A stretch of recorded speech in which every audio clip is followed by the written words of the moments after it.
பெண்களுடைய நம்ம முஸ்லீம் பெண்களுக்கு ஏற்படக்கூடிய இன்னொரு மன அழுத்தம் என்னன்னு கேட்டால், பிற சமுதாய மக்களை பார்க்குறாங்க, பிற சமுதாய பெண்களை பார்க்குறாங்க. அவங்க ஒரு மாதிரியா ஒரு ட்ரெஸ் போட்டுக்கிட்டு, ஒரு ஹேண்ட்பேக்கை போட்டுக்கிட்டு, அப்படி கொடையை பிடிச்சிக்கிட்டு வேலைக்கு போகிறாங்களா.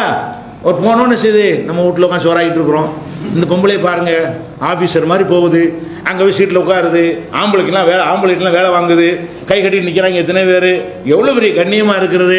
நம்மளும் வீட்டில் உட்காந்து என்ன செய்கிறோம், சோத்து பானையை கழுவிட்டு இருக்கிறோம். இப்படிங்கிற மாதிரி பெண்கள் நிறைய பேர் நினைக்கிறாங்க. என்ன செய்ய ஹவுஸ் ஒய்ஃப்னா ஹவுஸ் ஒய்ஃப், அது பேர் புருஷனுக்கு ஒய்ஃப் இல்லை, ஹவுஸுக்கு ஒய்ஃபு. என்ன செய்ய என் புருஷனுக்கு ஒய்ஃபாக இருக்குது, ஹவுஸுக்கு ஒய்ஃபாக இருக்கிறேன் அப்படின்லாம் சொல்லக்கூடிய ஒரு டைலாக்லாம் விட்டுட்டு இருக்கிறாங்க. அது சொல்ல விற்கப்படுறாங்க. நான் ஹவுஸ் ஒய்ஃபாக இருக்கேன், என்னமோ பெரிய பாவமாக செய்கிற மாதிரி, அது மாதிரி பெரிய கண்ணியமாக தலை நிமிர்ந்து சொல்கிறது கிடையாதுங்க. பார்த்தா அது பெரிய கௌரவம் மாதிரியும், அது பெரிய அந்தஸ்து மாதிரியும், பெண்கள் எல்லாம் ரொம்ப அவங்கெல்லாம் நல்லா நிறைய இன்பத்தை அனுபவிக்கிற மாதிரியும், சொகுசாக இருக்கிற மாதிரியும், நம்ம வீட்டுக்குள்ளே அடங்கி கிடக்கிற மாதிரி இப்படி நினைக்கிறார்கள். இதனால நிறைய பேருக்கு அதை பார்த்து ஏங்கி பெரிய மன அழுத்தம். நம்ம முஸ்லீமாக பிறந்து வீட்டில் உட்காந்துருக்குறோம், நம்மளால என்ன செய்ய முடியல, ஒரு பெரிய வேலைக்கெல்லாம் போய் அது மாதிரி சாதிக்க முடியல நினைக்கிறாங்க. ஆனால் உண்மை என்ன தெரியுமா, அதை விளங்கி கொள்ளணும். உண்மை என்ன, பெண்கள் வேலைக்கு செல்வதனால் அவர்கள் படுகிற அவஸ்தை அவர்களுக்கு தான் தெரியும். வெளியில் அப்படி காட்டிக் கொள்கிறார்கள் பகட்டு. எந்த ஒரு மனிதனாக இருந்தாலும் இரட்டை சுமையை சுமக்க முடியாது, ஒரு சுமையை தான் சுமக்க முடியும். ஒரு சுமை என்ன, வீட்டு நிர்வாகம்ங்கிறது ஒரு சுமை, வெளியில் உள்ள ஒரு நிர்வாகங்கிறது ஒரு சுமை. வெளியில் உள்ள நிர்வாக சுமையை சுமந்தால் வீட்டு நிர்வாகத்தை சுமக்க முடியாது, வீட்டு சுமையை சுமந்தால் வெளியில் உள்ள சுமையை சுமக்க முடியாது. இன்றைக்கு வேலைக்கு போகிற பெண்கள்லாம் என்ன செய்கிறாங்க, அவங்க வேலைக்கும் போகிறாங்க, பெண் என்ற அடிப்படையில் அவங்க செய்ய வேண்டிய சுமையை வீட்லேயும் சுமக்கிறாங்க. அப்போ புருஷனுக்கு சோறாக்கி கொடுத்துவிட்டு, பிள்ளையெல்லாம் பள்ளிக்கூடத்துக்கு பாதி பேர் அனுப்பி விட்டுட்டு, அப்புறம் வேகமாக என்ன செய்கிறது, வேலைக்கு போயிட்டு சாயந்தரம் விட்டோன்னா இப்போ சாப்பிடாம ஓடி வரும் பொழுது அவங்க படக்கூடிய அவஸ்தைகள் இருக்கிறத சொல்லி மாளாது. வெளியில் ஏதோ 10,000 20,000 சம்பளம் கிடைக்குதுங்கிறதுக்காக வேண்டி அதை அவங்க சகித்து கொண்டிருக்கிறார்களே தவிர அவங்களுக்கு இந்த மாமியார் குடும்பம் தீர போகிறது இல்லை, புருஷனுக்கு செய்ய வேண்டிய பணிவிடைகள் குறைய போவதில்லை, பிள்ளைகளை வளர்க்கக்கூடிய சுமைகள் குறைய போகிறதில்லை, புருஷன் சோறாக்கி வைக்க போகிறது கிடையாது.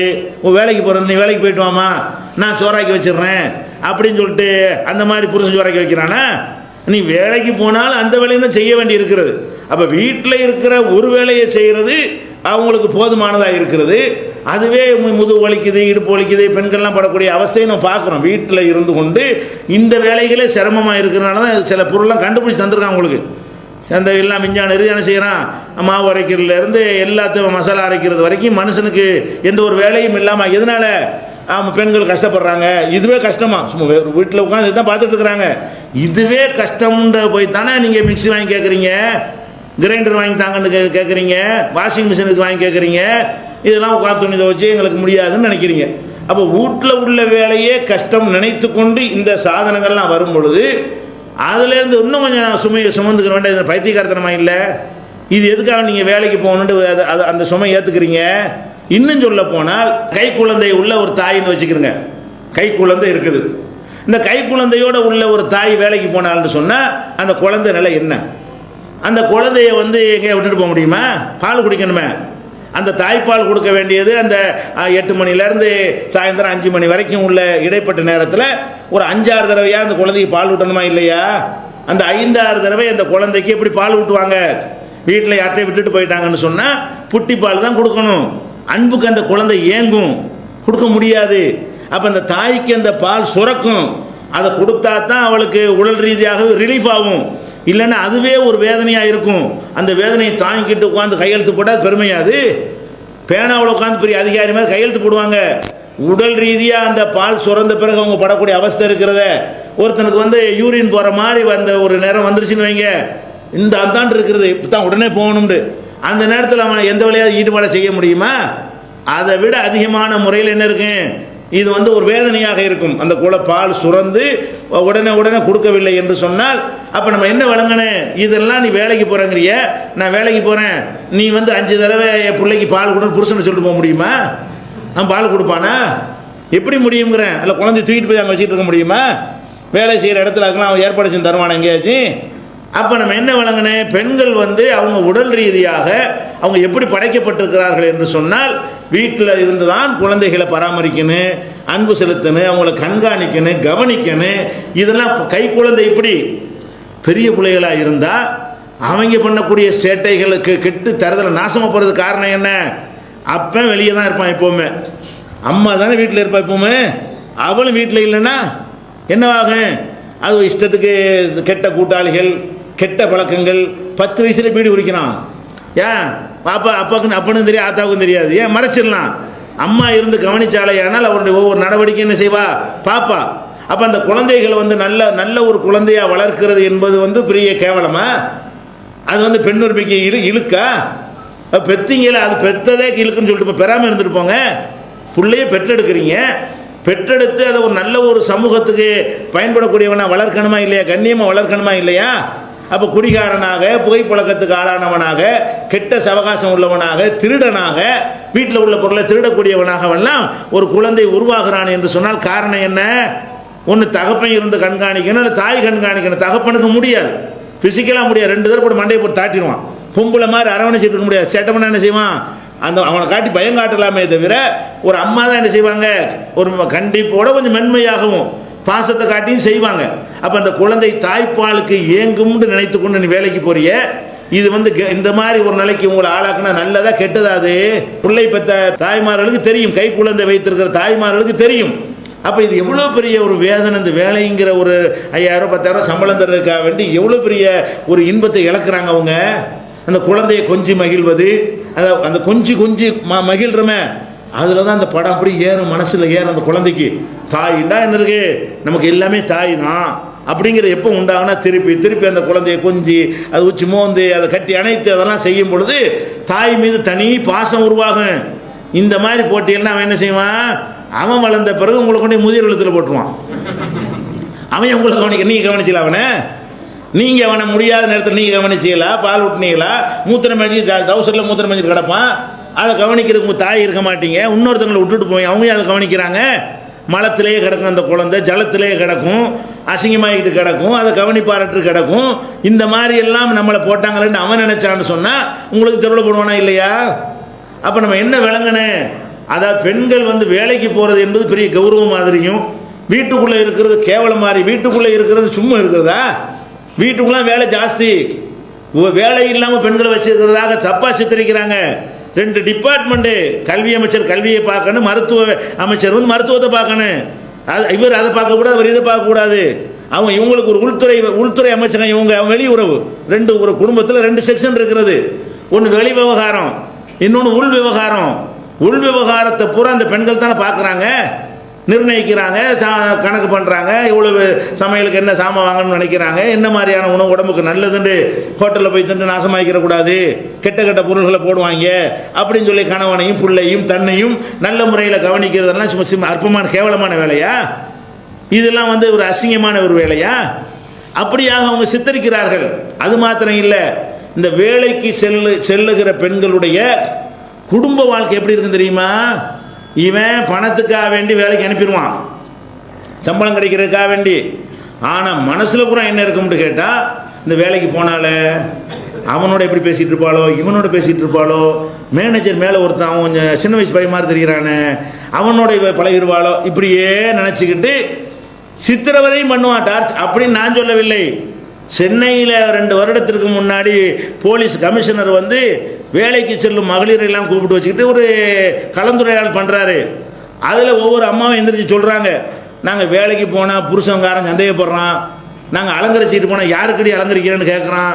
அப்போ புருஷன் நரக வாழ்க்கையாக போகுது பாருங்களேன். அது மாதிரி மேலே உள்ள அதிகாரிகள் இருக்கிறானே, அவங்க வந்து எங்களை வந்து செக்ஸ் டார்ச்சர் பண்ணுறாங்க, அவங்கள அனுசரித்தா தான் வேலை கிடைக்கும், அனுசரிக்கலைன்னா வேற ஒரு ரிமார்க்கை பண்ணி நீக்கி விட்டுருவாங்க, ப்ரொமோஷனை கட் பண்ணிடுவாங்க. அவங்களுக்கு நாங்கள் இணங்க வேண்டிய நிலைக்கு தள்ளப்பட்டோம் என்று சொன்னால் அதுவே எங்களை உறுத்தும். நாளைக்கு புருஷனுக்கு தெரிஞ்சு போயிடுச்சுன்னா எங்கள் மன வாழ்க்கை வீணாக போயிருமே என்ற மாதிரியான ஒரு கவலையில் நாங்கள் இருப்போம். பஸ்ஸில் ஏற முடியாது, எப்படா பிரேக் பிடிப்பான் அப்படி சொல்கிறாங்க அந்த பெண்கள். எப்போ பஸ்ஸில் வந்து பிரேக் பிடிப்பான்னு பார்த்துட்டு மேலே வந்து சாய்வார்கள். இப்படி பலவிதமான டார்ச்சர் பண்ணுகிறார்கள். போகிற வர வழியில் கேலி பண்ணுகிறார்கள். எங்களுக்கு நிம்மதியாக அந்த வேலைக்கு போகிறது மாதிரியான ஒரு நரக வேலை. நாங்கள் ரெட்டை சுமை சுமக்கிறோம், மாமனார் மாமியார் கொடுமை இப்பவும் எங்களுக்கு குறைந்தபாடு இல்லை. அப்போ அந்த போகிறவங்கள்ட்ட போய் கேட்டால் தான் தெரியும். பகட்டுக்கு இப்படி சொல்லிக்கிடுவாங்களே தவிர உள்ளுக்குள்ளே புழுங்கி புழுங்கி சாவக்கூடிய காட்சியை பார்க்குறோம்.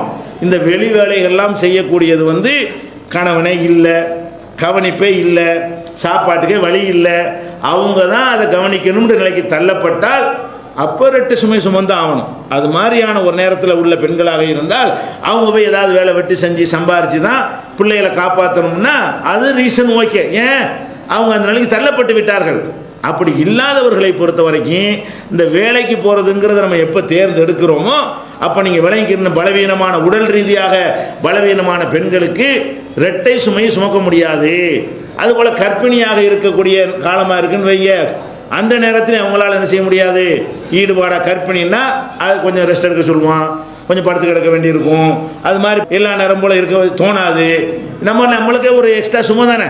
அவங்களுடைய உடல் எடையிலேருந்து ஒரு 5 கிலோ 3 கிலோ எக்ஸ்ட்ரா வயிற்றுல நிரந்தரமாக இருந்தால் அதை தூக்கி நடக்கும் பொழுது என்னவா இருக்குது, அது நம்மளாவது ஒரு பொருளை சுமந்தோம்னு சொன்னால் உடனே இறக்கி வைக்க தோணுமா இல்லையா?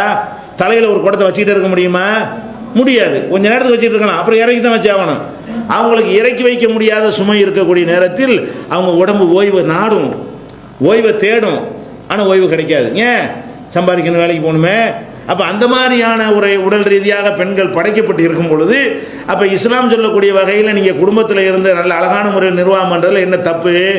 இதுதான் இஸ்லாம் வந்து அது சொல்லக்கூடிய காரணம். அப்போ இந்த வேலைக்கு போகிறதுல என்பது வந்து இப்படியான பல பாரதூரமான பாதிப்புகளை வந்து பெண்களுக்கு ஏற்படுத்துகிறது. அதனால் நீங்கள் அவங்கள பார்த்து அவங்க தான் உங்களை பார்த்து பொறாமப்படணும். இன்னும் விளங்கிக் கொள்வதாக இருந்தால் இந்த குடும்பத்தில் ஒரு ஆண்கள் படக்கூடியன்னு யோசிச்சு பார்க்கணும். இந்த மனைவிக்காக வேண்டி இந்த புருஷங்காரன் என்னெல்லாம் செய்கிறான், நீங்கள் எதுக்காக சம்பாதிக்க நினைக்கிறீங்க? நீங்கள் சம்பாதிச்சா கூட இந்த புருஷன் சம்பாரித்து உங்களை எந்த மாதிரி வச்சிருக்கிறான் அப்படி உங்களுக்கு சம்பாதிக்க இயலாது.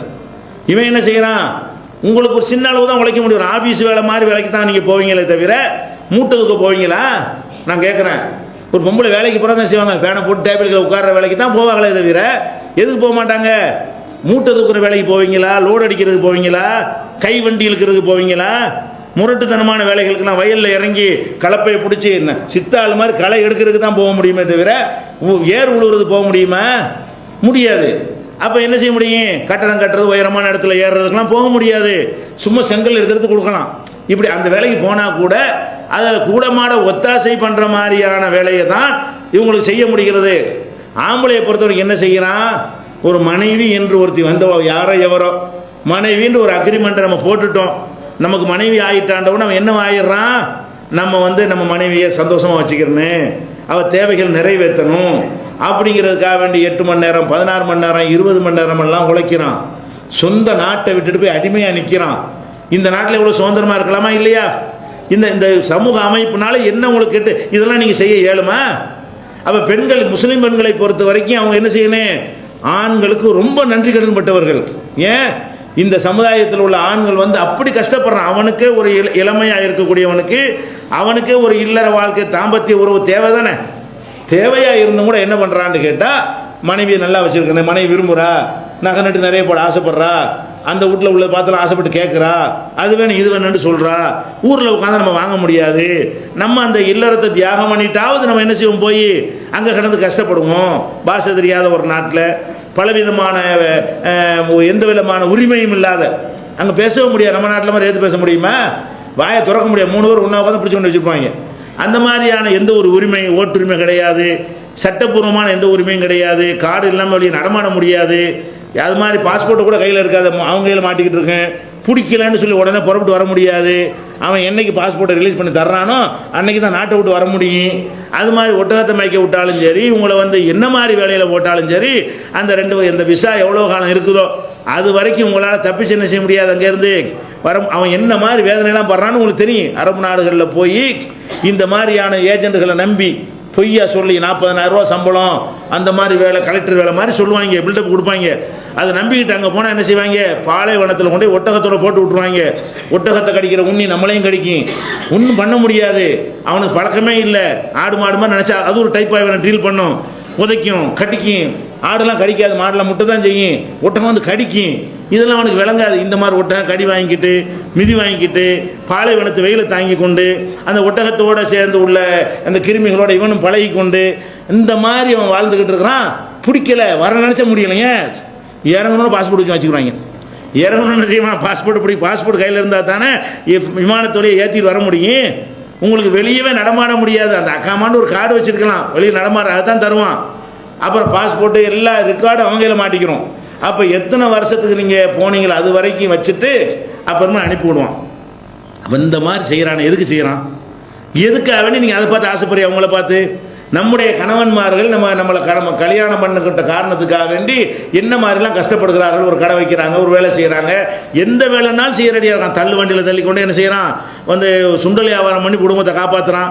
இந்த தள்ளு வண்டியில் தள்ளிக்கிட்டு போய் இதெல்லாம் செய்கிறது பெண்களுக்கு விட்டால் சாத்தியப்படுமா? சில பேர் செய்யத்தான் செய்கிறாங்க நிர்பந்தத்துக்காக வேண்டி. அது எல்லாருக்கும் இயலுமா? அது அவங்களுடைய உடல் ரீதியாக அதெல்லாம் அவங்களுக்கு தாங்கக்கூடிய ஒரு விஷயமா?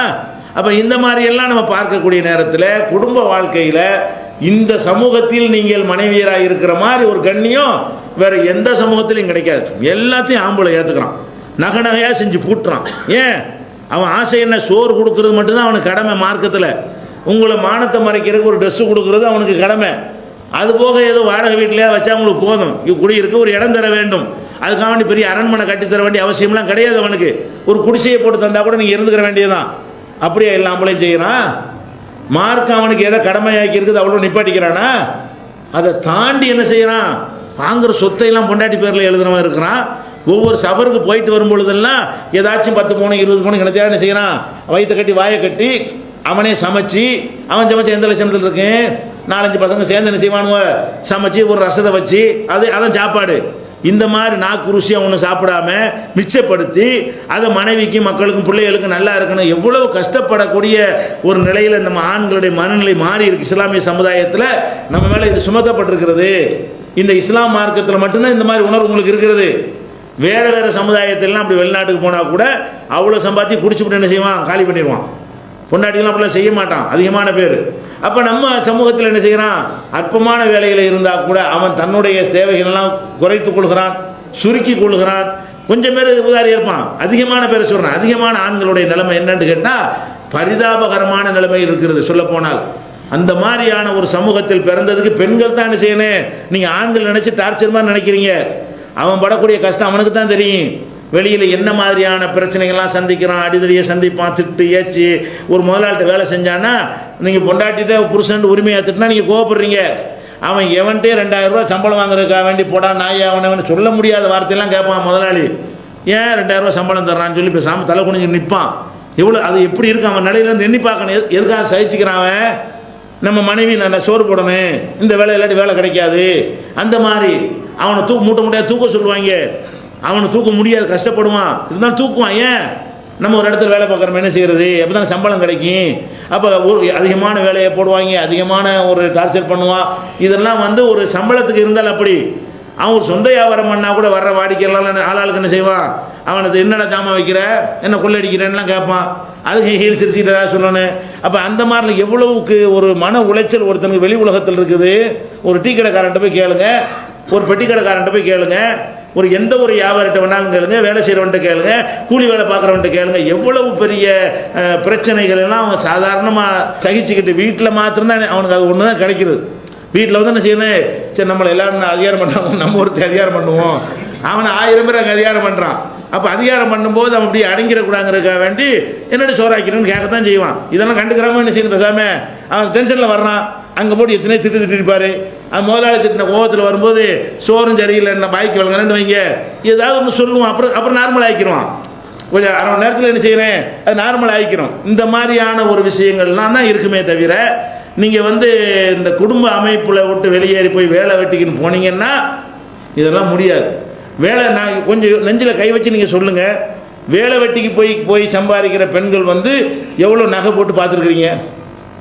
வேலை வெட்டிக்கு போகிறாங்கல்ல, ஒரு அரசாங்க வேலைக்கு போனாலும் 25 ரூபா 30 ரூபா 40 ரூபா வரைக்கும் சம்பளம் வாங்குறாங்கல்ல. மாதம் 30,000 40,000 சம்பளம் வாங்கி அந்த மாதிரி வாங்கக்கூடியவர்கள் இவ்வளோ அடுக்கிறாங்களா? இங்கேருந்து இங்கே வரைக்கும் அடுக்கிறீங்கள?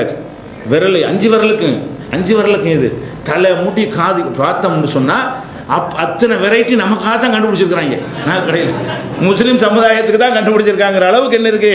மற்றவங்களாம் கல்யாணத்துக்கு கவரிங் வாங்கி போடுவான். நம்ம தான் தங்கத்திலேயே பூட்டுற சமுதாயம் யாரு? நம்ம தான் அப்படி இருக்குமா இல்லை? இது இல்லைன்னு சொல்லலுமா நீங்க? இதெல்லாம் நம்ம என்ன யோசிச்சு பார்க்கணும். இந்த சமூகத்தில் தான் இந்த மாதிரி இஸ்லாம் நமக்கு ஆண்களுக்கு கடமையாக்கி இருக்கிறது. நம்ம பொம்பளையில் வந்து வெளியே விட்ற ஒரு விஷயத்தை, ஒரு போராட்டத்துக்கு போறீங்கன்னு வைங்க, ஒரு பொதுக்கூட்டத்துக்கு போறீங்கன்னு வைங்க, வேற சமுதாயத்தில் பொம்பளை ஆம்பளையும் கலந்து போனால் என்ன ஆகும் பார்த்துருக்கீங்களா இல்லையா? பார்த்துருக்கு எவ்வளோ செக்ஸ் டார்ச்சர் பண்ணுவான். நம்ம சமூகத்தில் ஒரு போராட்டத்துக்கு வந்தாலும் எல்லாம் பெண்கள் போன பிறகு ஆண்கள் போங்கன்னு அறிவிக்கிறோம். இந்த சமூகம் எப்படி சமூகம்? பெண்களை கண்ணியமாக நடத்தணும்னே அப்படியே ஒரு ரத்தத்தில் ஊறி போன ஒரு சமுதாயம். அல்லாஹ்வுடைய ரசூல் கூட என்ன செய்வாங்க, தொழுகையில் தொழுது முடிச்சோன்னு சொல்லுவாங்க, ஆண்கள் அப்படி அமருங்கள், பெண்கள் போன பிறகு தான் ஆண்கள் போக வேண்டும். எதுக்காக சொல்கிறாங்க? அப்படி போகும்போது இடிச்சுக்கிட்டு என்ன செய்யக்கூடாது, போயிடக்கூடாது, அவங்க முதல்ல போயிடணும். இதில் எல்லாம் கவனிக்கிற ஒரு மார்க்கம். அப்போ நம்முடைய சமூகத்தில் நடக்கக்கூடிய மீட்டிங்குகள், போக்குவரத்துல எல்லாம் பெண்கள் தைரியமாக வந்து போகலாம்.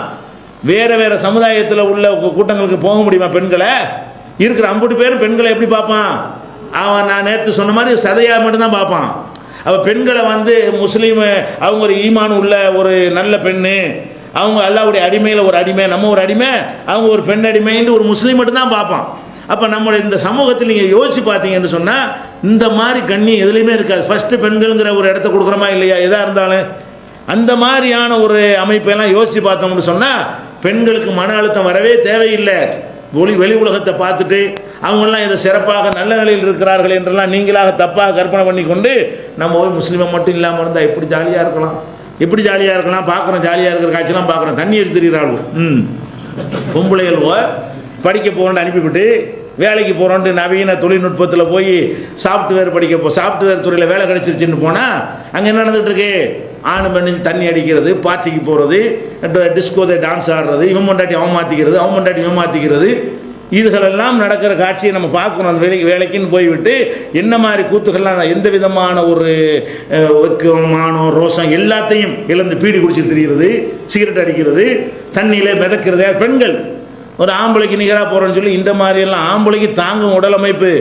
பெண்கள்லாம் தண்ணி அடித்தா தாங்காத விளைக்கிறங்க. அதுக்கான ஆம்பளை குடிங்கிற அர்த்தம் கிடையாது. இவனாச்சும் கொஞ்சம் தாங்க பிடிப்பான். ஆம்பளை என்ன செய்வான்? இந்த குடிப்பழத்துக்கு ஆளானான்னு சொன்னால் அதனால் வரக்கூடிய கேடுகள் வந்து 4 வருஷத்தில் வரும்னு சொன்னால் பொம்பளைக்கு 1 வருஷத்தில் வந்துடும். ஏன்? ஃபிசிக்கலாக அவங்களுடைய உடல் அமைப்பு நிறைய பலவீனமாக இருக்குது. உடல் ரீதியாக குடும்பவியெல்லாம் விளக்கி இருக்கிறோம். கொழுப்பில் இருந்து, ரத்த அமைப்பில் இருந்து, மூளை அமைப்பில் இருந்து, இதய அமைப்பில் இருந்து, ரத்தத்தை ஃபங்க்ஷன் பண்ணுற அமைப்பில் இருந்து எல்லாமே வந்து குறைவாக இருக்கிறது. அந்த மாதிரியான ஒரு ஆளுக்கு வந்து எல்லாம் சாத்தியப்படாது. அப்போ இந்த மாதிரி உரிமைன்னு போனக்கூடிய ஆட்கள்லாம் இப்படி இருப்பார்கள். அல்லது என்ன செய்வாங்க, ஒரு நாளைக்கு ஒருத்தனோட போய் சுற்றுறது, பாய் ஃப்ரெண்டு கேட்டால் என்ன செய்யுது? பாய் ஃப்ரெண்டா? அதுக்கு பாய் ஃப்ரெண்டு எப்படி இப்படி பொம்பளைக்கு ஃப்ரெண்டாக இருக்க முடியும்? ஒரு ஆம்பளைக்கு பொம்பளை இப்படி கேர்ள் ஃப்ரெண்டாக இருக்க முடியும்? அக்கா தங்கச்சியாக இருக்கலாம், அண்ணன் தம்பியாக இருக்கலாம், இல்லாட்டி பொண்டாட்டி தான் இருக்க முடியும், வேற ஒன்றாவும் இருக்க முடியாது. அப்போ இவன் என்ன செய்கிறான்? பாய் ஃப்ரெண்டுன்னு போய்கிட்டு பொம்பளையோட சுற்றுறான், கேர்ள் ஃப்ரெண்டு போய் சுற்றக்கூடிய காட்சியை பார்க்குறோம். இதெல்லாம் நல்லதா?